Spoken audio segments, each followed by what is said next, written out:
to the show. Today is the last day of our 2-for-1 week in celebration of season 2. I'm very excited about it. Now, all this week, I've been showing you how to take one recipe and make it into 2 recipes. Now, for the last 4 days, we've been doing one recipe into 2, basically meaning we make one recipe and then any leftovers we make into a whole new recipe. But today, for this final day of 2-for-1 week, I wanted to show you how to make a classic kind of recipe that you can make work for any picky eaters at your table. I don't know about you, but when I was growing up, I had friends who, one person didn't eat green things, one person didn't eat chicken, one person didn't eat shrimp, and the mom or the dad were making 1,000 different dinners every night. With this recipe, you're gonna make one dinner, switch out the protein, switch out the veg, and you're good to go.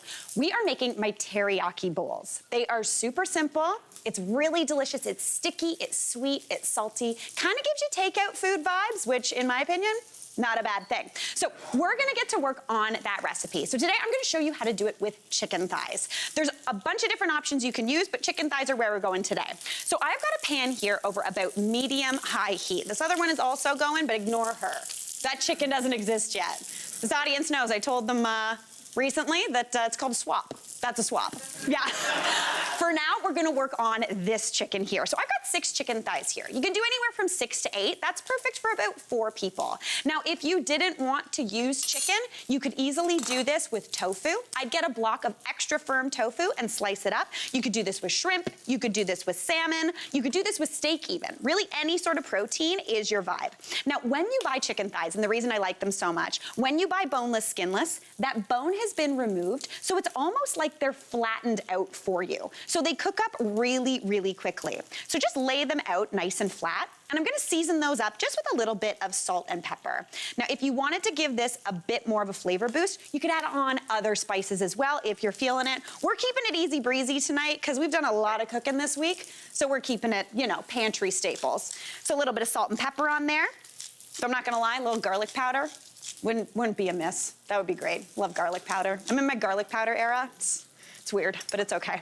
All right, now into this pan, I've got it over medium-high heat. So into there, I'm gonna add in just a little bit of a neutral oil. I always use a canola oil because it's got a good high smoke point, just about a teaspoon or 2. Any sort of neutral oil will work though, or if you wanted to add a little extra flavor, maybe some toasted sesame oil in there would be absolutely delicious. You could even use olive oil because it's not gonna impart too much flavor. Now I'm gonna grab this chicken and add it right into that pan.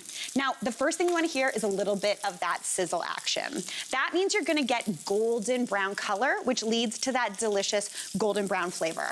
That's known as searing. So searing is looking for, again, golden brown deliciousness on the outside of the meat. But as opposed to just searing this and finishing it in the oven, I wanna cook this fully. So you need that to cook for about 5 minutes per side, and you're gonna get nice, juicy, delicious chicken thighs, nice golden brown outside. It's gonna be a total dream. Now season up the other side a little bit of pepper. So I'm gonna let those do their thing, and I'm gonna get to work on the sauce. Now, as I said, if you didn't wanna do chicken, you could easily do that with tofu. I would just cut up a block of extra firm tofu, season it up, and sear it. It wouldn't need 5 minutes per side, just maybe 2, just for a bit of color, because tofu you don't actually have to cook. Shrimp, maybe 30 seconds, then you throw in the sauce, totally dreamy. But speaking of that sauce, this is my quick and easy teriyaki sauce recipe. So the first thing I need to do is make what's called a slurry, which doesn't sound cute. But if you've ever made gravy before, you've probably made a slurry. A slurry is a mixture of a liquid. If you're making gravy, usually like a chicken broth or something like that, but I'm just starting with a bit of water here. Just about a 1/4 cup of water goes in. And then I need something that is going to thicken up a mixture. So for that, I am using a little bit of cornstarch. 2 teaspoons of cornstarch is perfect for the amount of liquid we're doing. It's gonna give a nice, creamy, delicious, wonderful, silky sauce. So add in those 2 teaspoons. Give that a little bit of a whisk up.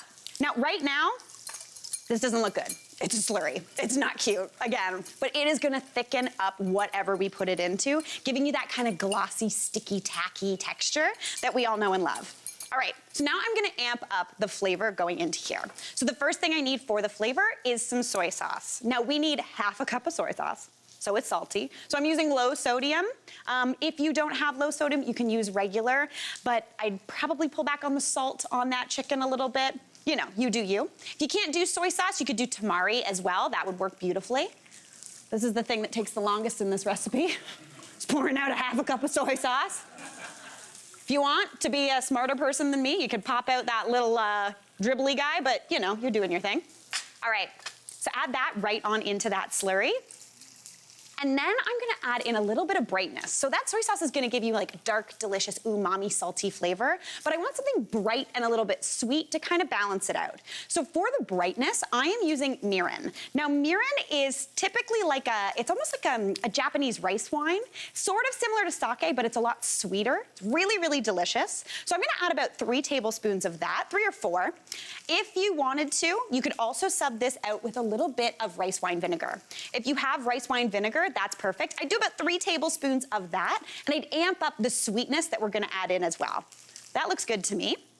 Now, for the sweetness, I'm using honey, because again, we want that like sticky, tacky kind of texture.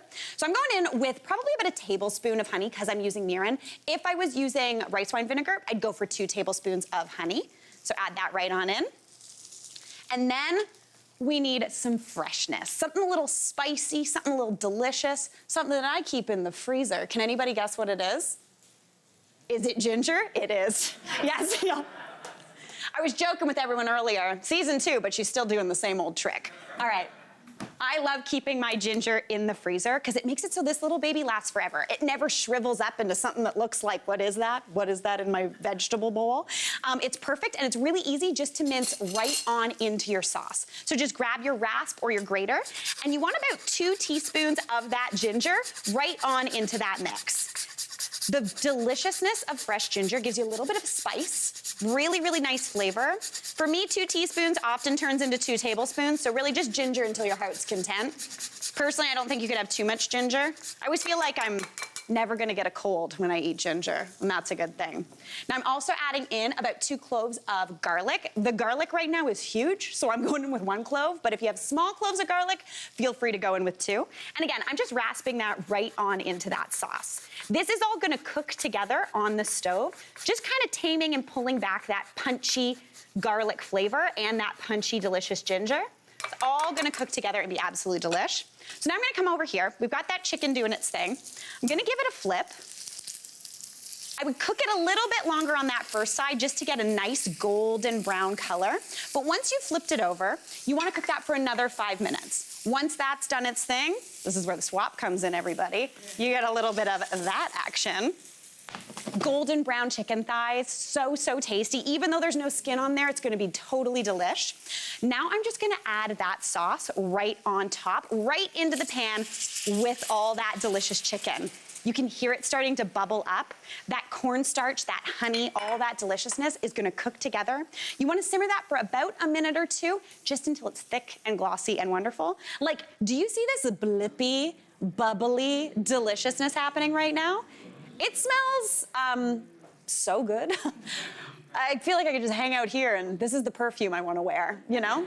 Teriyaki, ode to teriyaki. All right, this looks great. I'm actually gonna remove the chicken thighs now and let them rest. Even when I'm cooking chicken thighs in a pan like this, whether I'm leaving them in or not, I like to give them a second off the heat just to rest, because that's gonna allow the juices just to redistribute, kind of like when you're grilling a steak or something like that. So just grab those beautifully coated, wonderful, sticky chicken thighs right out of here. Even if you wanted to use this sauce as like a glaze for your barbecue or something like that, you could even just cook down the sauce, make it beautiful and glossy like this, and then pop it onto whatever you're eating. But doing it in one pan, if you're getting like 3, 4 dishes out of one pan, what a delight that is. All right, perfect. Now just set those little babies aside. And then I'm actually also gonna transfer that sauce out of that pan, because in addition to this being a kind of 2-for-1 or a zillion for 1, depending on the protein and veg you use, this is also kind of a one-pot dinner, which is always a winner in my books. So I'm gonna transfer this sauce just into a little bowl. And don't worry about scraping out the pan, it's all gonna be good. So just kind of pour that beautiful, sticky, glazy deliciousness right on into that dish. That's gonna be amazing to spoon over top. I'm someone who prefers my food saucy. So, you know, do a little sauce, put the rest on the table, and the people like me get to sauce it up, which is always good. All right, popping that over there. Now in this pan, I'm actually gonna cook the greens. All that residual flavor is gonna kind of come into everything and be totally delish. But I wanna actually steam my greens. So into there, I'm gonna add in just about a cup of water. I wanna bring this up to a simmer. That little bit of seasoning in there is gonna season that water, but I'm gonna amp it up just a little bit. So I'm gonna add in just a bit of soy sauce. You could also do salt here. This is also a great method. I do this every time I maybe burn a little bit onto my pan, because it kind of deglazes it and cleans it before you even have to clean it, which is always a good thing. All right, that's gonna come up to a bit of a simmer, and while that does its thing, let's chat our greens. So I wanted to talk about broccolini. So it is a mix between traditional broccoli and Chinese broccoli. What it looks like is, I describe it as like supermodel broccoli. It's very tall, she's very cute, she's got a great hairdo, and she's wonderful. I love her. So I really, really like this as opposed to using classic broccoli, because this whole stem is tender and completely edible. You know when you usually get broccoli and you try to cut off that big kind of hunky stem that's really, really fibrous? This whole thing almost has the texture of like good crispy asparagus. It's really, really great. The tops are even sweeter than traditional broccoli, so they're not doing that kind of bitter thing. If you're trying to trick your kids or convince your kids that broccoli is delicious, give broccolini a try. I feel like they might like it. I was a weird kid and loved broccoli though, so don't ask me. I have always had weird tastes. Now, broccolini is great too because it's really easy to prep. So as opposed to fighting with that whole head of broccoli, all you have to do is just trim off the ends. Similar to a green bean or asparagus, just give it a little bit of a trim and you are good to go. As opposed to broccoli, when you cut it and you end up with the florets all over your house, you're like, I haven't cooked with broccoli in a week. What's that over there? All right.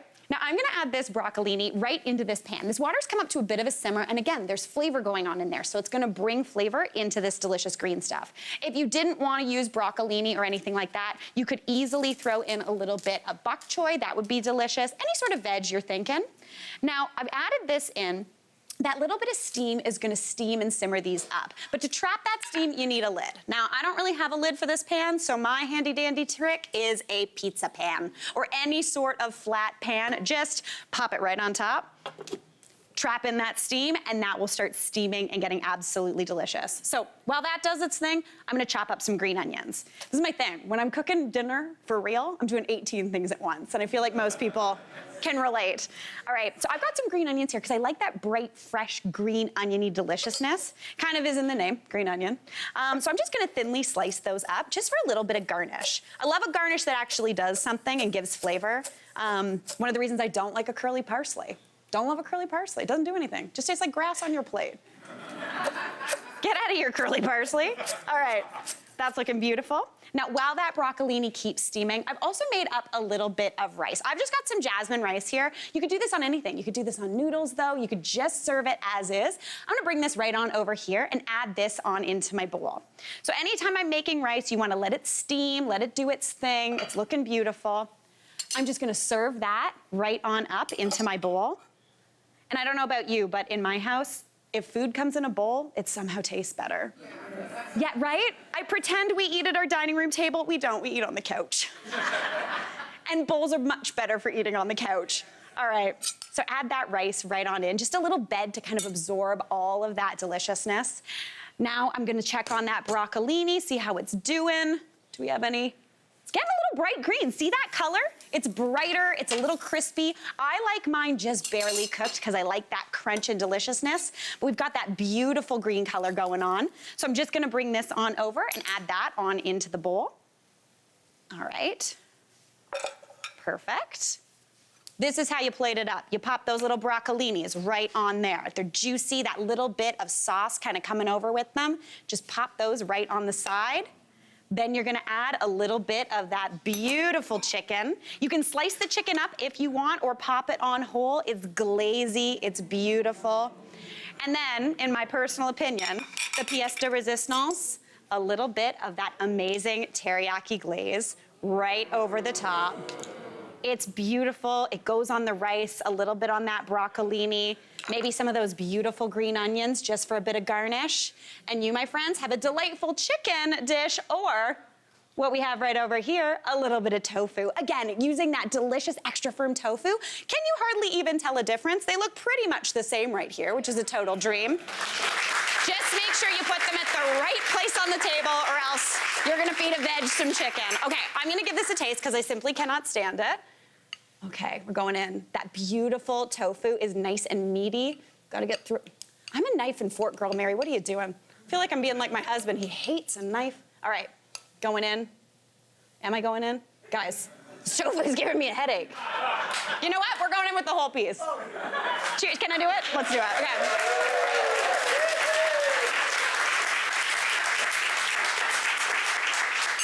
It's sweet, it's sticky, it's salty. My mouth is very full. Hey, Mary here.